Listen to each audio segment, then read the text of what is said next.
Hello everyone, welcome back to another tutorial of our Java programming series. In the last video we will discuss about the polymorphism. Now in this video we will discuss about the inheritance. What is an inheritance? So I will open first PDF. So what is an inheritance? Inheritance क्या होती है?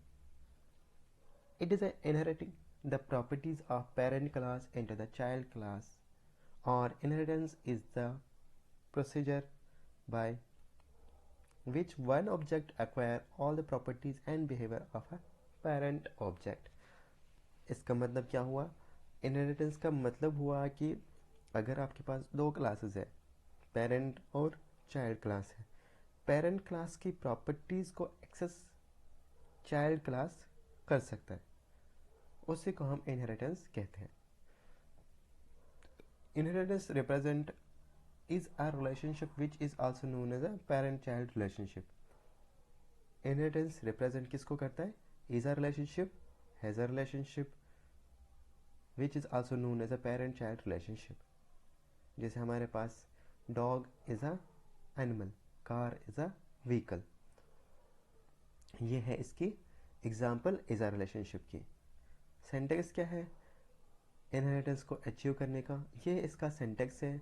like subclass, then extend superclass. superclass in the sense जो आपके पास parent class है उसको आपको यहाँ लिखना है, जिस क्लास में आपको उसको एक्सेस करना है वो इसका चाइल्ड क्लास आएगा यहाँ पर, ये आएगा उसका पेरेंट क्लास का नाम यहाँ पर. इसका ये सिंटेक्स है लिखने का इनहेरिटेंस का. Move on. एडवांटेज क्या है इनहेरिटेंस के? कोड रियूजेबल है, मतलब जो आपने रीयूजेबिलिटी, जो आपने कोड पेरेंट क्लास के अंदर लिखा हो वो आप इजीली बार बार यूज़ में ले सकते हो इनहेरिटेंस के थ्रू. वो आपको लिखने की ज़रूरत नहीं पड़ेगी चाइल्ड क्लास के अंदर, इसलिए इनहेरिटेंस का इम्पोर्टेंस है. जैसे हमने देखा होगा अगर हम नॉर्मल क्लास बनाते हैं, अगर वही क्लास हमें वापस से बनानी पड़ेगी, मतलब चीज़ें कुछ प्रॉपर्टीज़ को ऐड करना पड़ेगा, हम दूसरे क्लास में वही प्रॉपर्टीज़ को ऐड करेंगे और प्रिंट करवाएंगे. बट इनहेरिटेंस ने क्या कर दिया, अगर आपके पास दो क्लास है, पेरेंट क्लास की प्रॉपर्टीज़ को आप एक्सेस कर सकते हो चाइल्ड क्लास में, इसलिए इनहेरिटेंस इम्पॉर्टेंट है. It promotes run time polymorphism by allowing method overriding. अगर हमने लास्ट वीडियो में देखा था कि हम कैसे अचीव कर सकते हैं पॉलीमॉर्फिज्म, दो प्रकार के होते हैं अचीव कर सकते हो, run time polymorphism and compile time. यहाँ पर हम पॉलीमॉर्फिज्म अचीव कर रहे हैं कौन सी? Run time polymorphism. जब आपके पास इनहेरिटेंस है तब आप क्या करते हो achieve? Run time polymorphism by allowing the method overriding. Disadvantage क्या है इनहेरिटेंस का?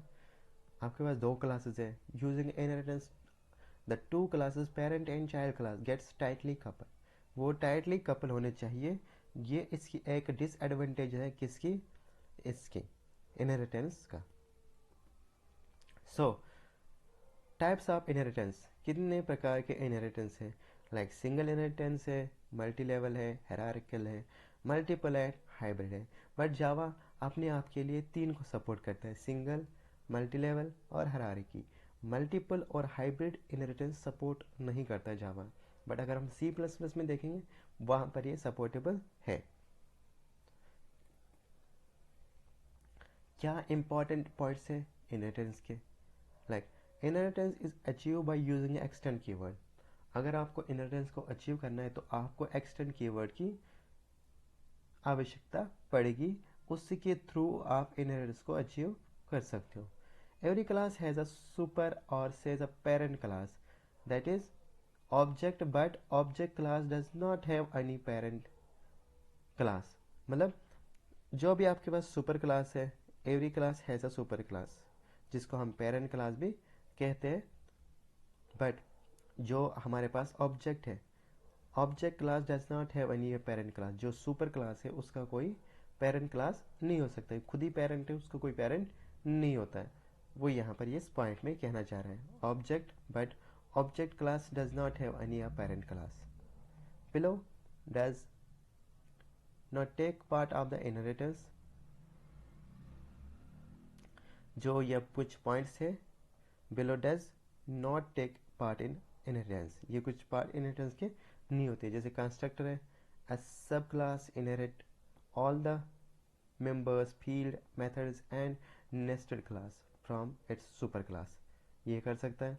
but constructor are not a member, ये member नहीं है, so they are not inherit by subclass, subclass के अंदर हम इसको inherit नहीं कर सकते, इसको access नहीं कर सकते। but the constructor of the superclass can be invoked from the subclass, जो सुपर क्लास का कंस्ट्रक्टर है वो इन्वोक हो जाएगा सब क्लास के थ्रू।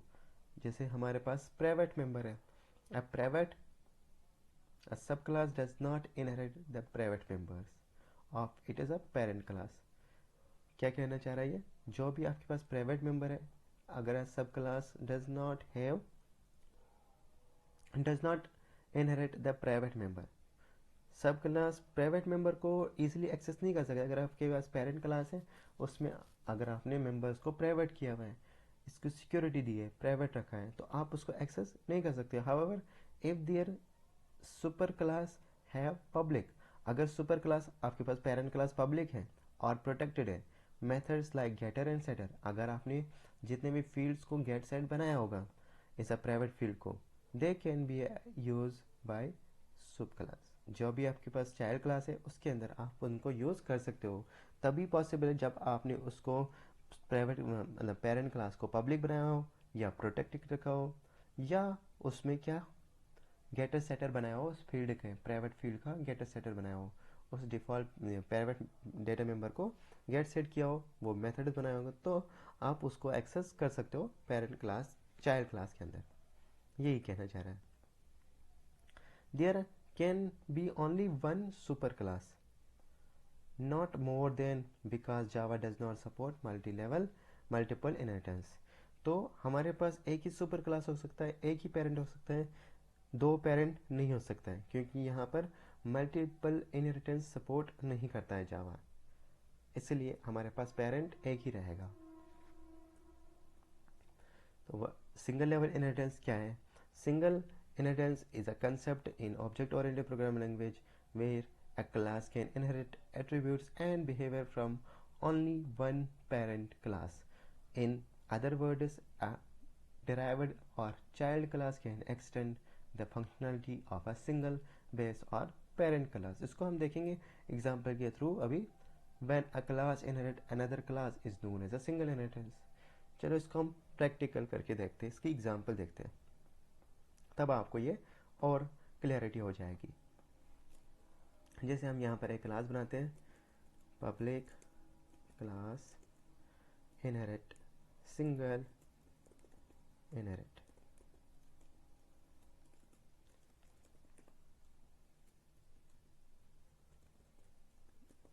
इसका हम डेमो देखेंगे।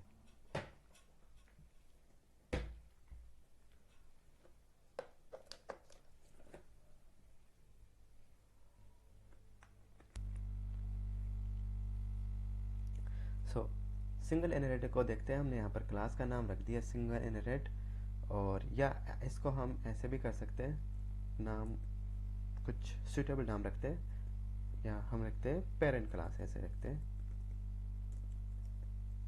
पेरेंट क्लास, ऐसे नाम रख दिया हमने।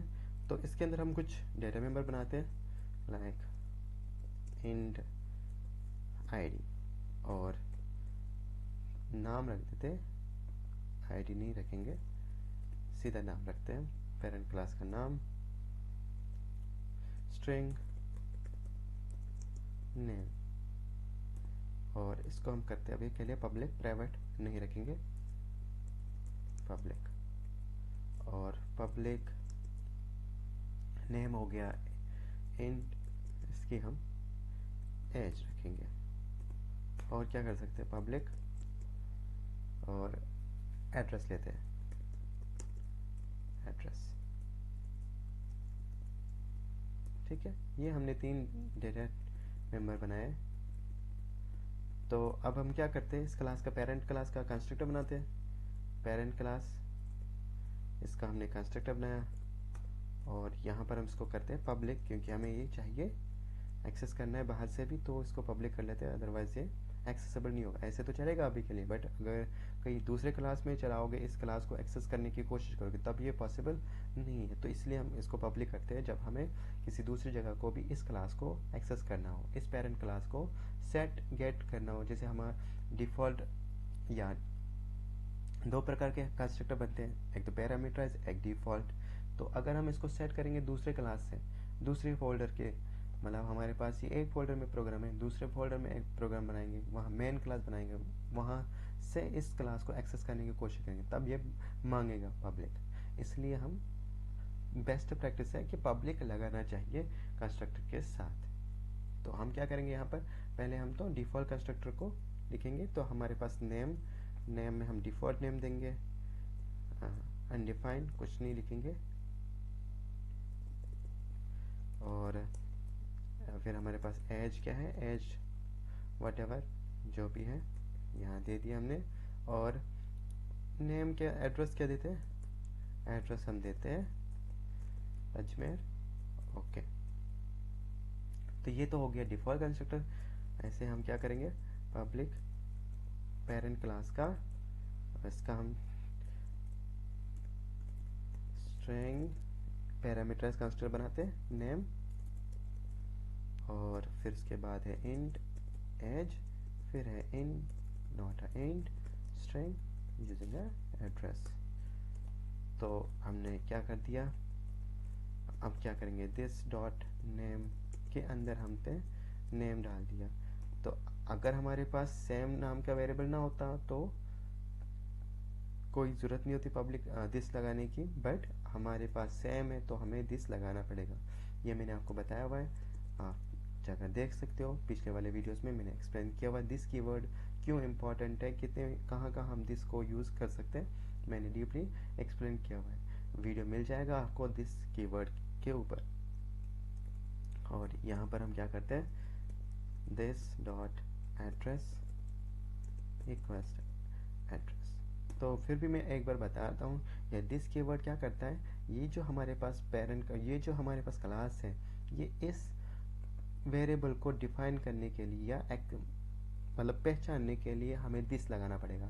बट अगर हम यहाँ पर दिस ना लगाएंगे, यहाँ से भी नेम आ रहा है, एक्चुअल वेरिएबल का भी नाम नेम है, और जो पैरामीटराइज जो डिफ़ॉल्ट या जो भी आपके पास वेरिएबल आ रहा है, आर्ग्यूमेंट आ रहा है, वो भी सेम ही आ रहा है। डिफ़ॉल्ट आर्ग्यूमेंट, ये हमारे पास जो आर्ग्यूमेंट आ रहे हैं वो भी उसी नाम का आ रहा है जो हमारे पास पेरेंट क्लास का या मेंबर का नाम है, सेम नाम से आ रहा है। तो यहाँ पर ही कन्फ्यूज़ हो जाएगा, ये नेम यहाँ का वेरिएबल है या वहाँ से आ रहा है वेरिएबल, तो ये कन्फ्यूज़ हो जाएगा, मैं किस नेम को पहचानूँ। तो इसलिए इसको पहचानने के लिए हमें दिस लगाना का ज़रूरी है। पेरेंट क्लास के प्रॉपर्टी या पेरेंट क्लास के डेटा मेंबर को डिफाइन करने के लिए या पहचानने के लिए हमने दिस लगाया यहाँ पर। इसलिए अगर आपके पास यहाँ पर नेम की जगह एन होता तो ज़रूरत नहीं होती। तो अभी के लिए हम लगा लेते हैं अपने लिए, और हम क्या करते हैं,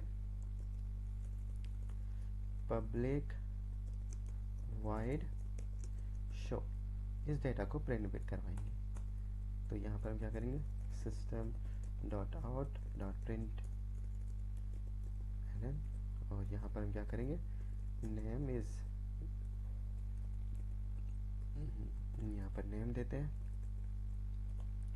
बेस्ट प्रैक्टिस है कि गेट सेट बनाना चाहिए। अभी के लिए हम नहीं बना रहे क्योंकि हमारे पास अभी प्राइवेट डेटा मेंबर नहीं है, तो ये भी ऐसे भी चल जाएगा। तो यहाँ पर हम एज, और यहाँ नेम, और यहाँ पर हम इसका एड्रेस, पर्सन जो भी है इस क्लास के अंदर उसका एड्रेस, यहाँ पर एड्रेस लिखते हैं, और यहाँ पर हम लिख देंगे एज। ये हमने क्लास बनाया, ठीक है। अब ये क्लास को रन करने के लिए हम क्या करते हैं, पहले मेन क्लास बनाते हैं, public static class main class, ये हमारे पास मेन क्लास। तो अब यहाँ पर हम करते हैं पब्लिक स्टैटिक वाइड मैन, ये हमने मेन क्लास बनाया, और इसके अंदर हम क्या करते हैं, स्ट्रिंग आर्गुमेंट स्ट्रिंग आर्ग्यूमेंट्स, यहाँ पे हम लिख देंगे, इसका ऑब्जेक्ट बनाते हैं हम पेरेंट क्लास का, parent class p equals to new parent class का ऑब्जेक्ट बना दिया। ठीक है, अब हम p डॉट शो करते हैं, नॉर्मली कॉल कराते हैं, इसको हम सेव कर लेते हैं। यहाँ से मैंने इसको कॉपी किया और देन हम यहाँ पर इसको सेव कर लेते हैं, फोल्डर लेते हैं। ठीक है, बाहर आ जाते हैं हम, तो यहाँ पर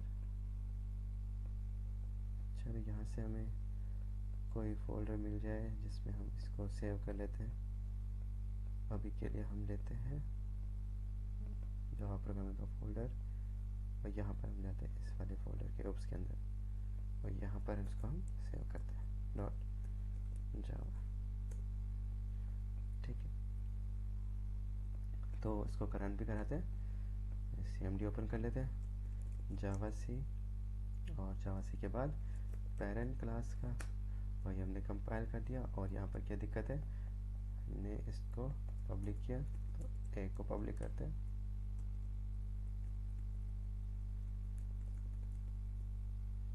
यहाँ पर आएगा मेन क्लास,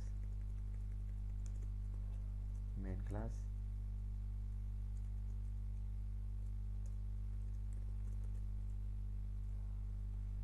इंटर, और ये आपके पास अनडिफाइंड HSQL एड्रेसेस अजमेर, ये आपको प्रिंट होके आ गया।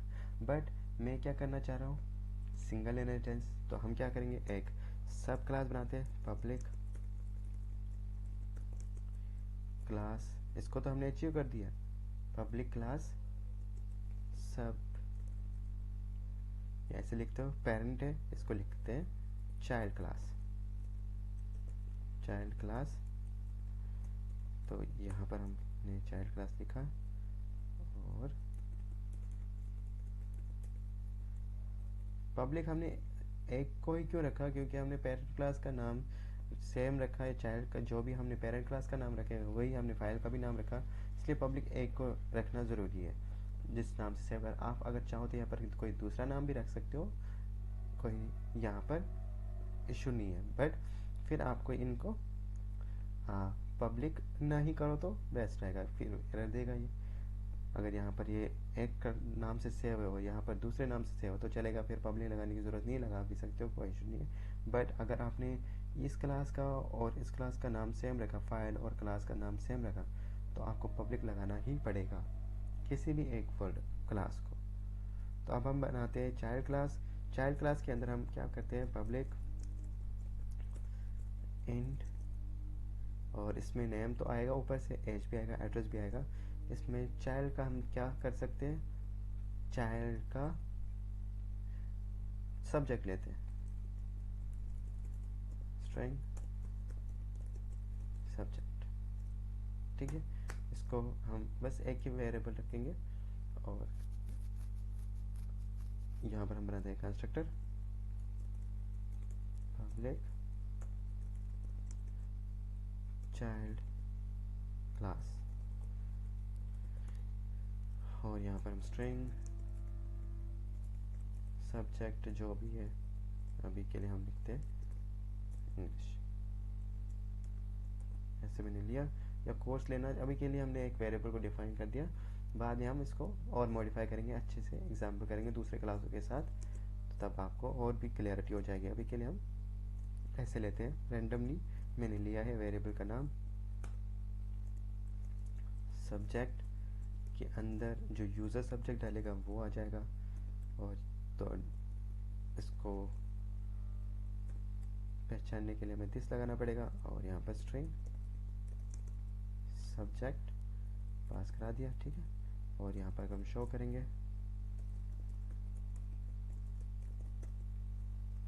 प्रिंट एरर, और यहाँ पर हम पब्लिक वाइड शो, तो अब ये इसके अंदर आएगा, और यहाँ पर हम इसको क्लोज करते हैं, यहाँ पर प्रिंट कराते हैं सब्जेक्ट। अभी के लिए तो प्रिंट हो जाएगा सब्जेक्ट इज व्हाटएवर। तो अगर मैं अब इस क्लास को चलाऊं, अभी मैं पेरेंट क्लास का ऑब्जेक्ट बनाया, अभी हम क्या करते हैं चाइल्ड क्लास का ऑब्जेक्ट बनाते हैं। Child class c request new करके मेमोरी एलोकेशन करेंगे, चाइल्ड क्लास का ऑब्जेक्ट बन गया। और अब मैं करूं सी डॉट शो, ठीक। अब देख ले ये क्या हुआ, ये आ गया आपके पास पेरेंट क्लास के डेटा और ये आ गया चाइल्ड क्लास का डेटा। बट अगर मैं चाहूँ तो मेरे को खाली ये मैं कॉल ना कराऊँ, इसके थ्रू ही सारा डेटा आ जाए, तो मेरे को क्या करना पड़ेगा, यहाँ पर एक्सटेंड पेरेंट क्लास की प्रॉपर्टीज को एक्सेस करने के लिए एक्सटेंड और चाइल्ड पेरेंट क्लास का नाम पेरेंट क्लास, ये आ गया। अब इसके थ्रू हम एक्सेस कर सकते हैं डेटा को। तो हम क्या करेंगे, ये जो चीज़ें है ना ये सीधा कॉपी करके या तो ऐसे कर सकते हैं, ठीक है। और अब मैं जब चलाऊं ये देख लो आप, इसमें आ गई सारी चीज़ें।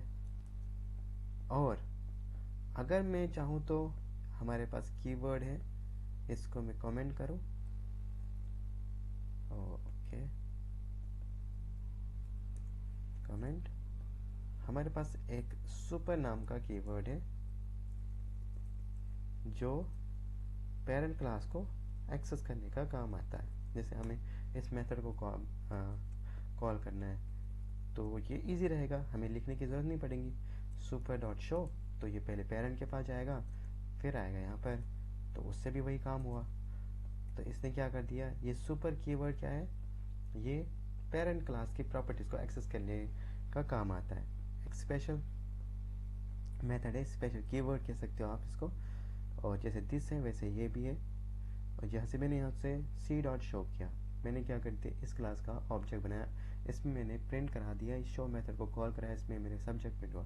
बट यहाँ पर सुपर ने क्या कर दिया, पहले अपने पेरेंट पे गया, पेरेंट क्लास को एग्जीक्यूट करके फिर ये लाइन प्रिंट हो गई। ऐसा चाहो तो आप ऐसे भी प्रिंट करा सकते हो, चाहो आप ये भी प्रिंट करा सकते हो, दो तरीके से आप एक्सेस कर सकते हो डेटा पेरेंट क्लास का। बट अगर मैं चाहूँ तो यहाँ से डेटा सेट करूँ, मैं चाह रहा हूँ मैं यहाँ से डेटा भेजूँ वो सेट हो जाए पेरेंट क्लास के अंदर, तो मैं क्या करूँ, एक तो मेरे को पहले नेम भेजना पड़ेगा, चलो नेम हम इस क्लास के अंदर भेजेंगे नेम, और उसके बाद एज, और फिर उसके बाद है हमारे पास एड्रेस, फिर उसके बाद है सब्जेक्ट, ठीक है। ये चीज़ें मैंने भेज दी। बट अब मैं जब ये भेजूँगा तो ये किसके पास जाएगा, हमारे पास तो ऐसा कोई ऑब्जेक्ट कंस्ट्रक्टर तो है नहीं। अगर मैं ऐसे चलाऊँ तो ये क्या देगा, एरर देगा, ये बोलेगा no suitable constructor found from child class. ऐसे कोई चाइल्ड क्लास के पास है नहीं कंस्ट्रक्टर जिसके पास ये डेटा सेट करेगा, तो हमें क्या करना पड़ेगा, ऐसे एक कंस्ट्रक्टर बनाना पड़ेगा जो ये एक्सेस करे इन सारे वैल्यूज़ को। यहाँ पर हमने पहला सब्जेक्ट रखा और यहाँ पर नेम रख देते हैं, फिर आपके पास है इंट एज रखते हैं, फिर आपके पास है स्ट्रिंग जो एड्रेस स्टोर कर रही है, फिर आपके पास है सब्जेक्ट स्ट्रिंग,